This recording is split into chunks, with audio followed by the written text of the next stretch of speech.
भगवान अपने भक्त की जब आर्त भाव से पुकार सुनते हैं तो भगवान से रहा नहीं जाता, और भगवान तब तब विविध रूप लेकर के आते हैं। भक्त प्रहलाद के पिता राजा हिरण्याकश्यपु ने जब भक्त प्रहलाद को बहुत तरह की यातनाएं दी और प्रहलाद को बहुत प्रकार से प्रताड़ित किया, जैसा कि पिछले दिनों भी कुछ दिनों पहले हमने आपने होलिका दहन का पावन पर्व मनाया। प्रहलाद जी की बुआ होलिका अपने भाई के कहने से प्रहलाद जी को लेकर के अग्नि में बैठ गई, लेकिन ये भगवान का स्वभाव है कि भगवान किसी भी स्थिति में अपने भक्त की रक्षा करते हैं। और परिणाम ये हुआ कि होलिका बुआ तो जल करके राख हो गई और भक्त प्रहलाद की भगवान ने रक्षा करी। और हिरण्याकश्यप ने भारी तपस्या करके भगवान से ये वरदान मांग लिया था ब्रह्मा जी से कि मेरी मृत्यु ना दिन में हो ना रात में हो, मेरी मृत्यु ना मानव से हो ना पशु से हो, मेरी मृत्यु ना ऊपर हो ना नीचे हो, ना घर में हो ना बाहर हो, और मेरी मृत्यु किसी प्रकार के अस्त्र शस्त्र से भी ना हो।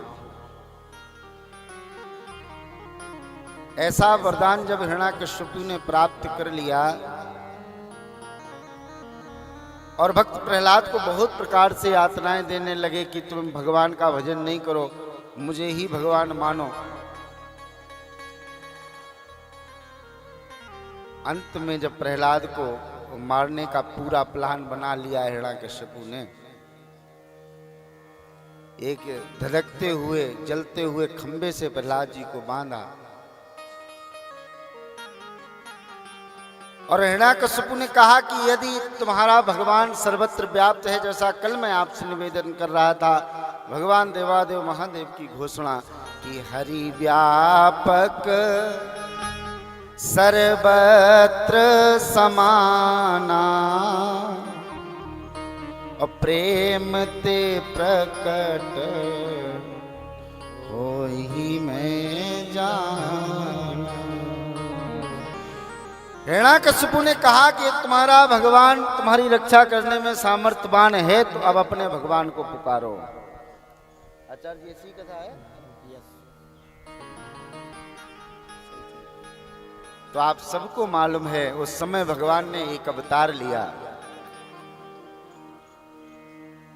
और वो भगवान का आवेशावतार था। हिरण्याकश्यप ने मांगा था कि मेरी मृत्यु ना पशु से हो ना मानव से हो, तो भगवान ने नरसिंह अवतार लिया। नर माने मनुष्य, सिंह माने शेर, आधा मनुष्य और आधा शेर का अवतार भगवान ने लिया।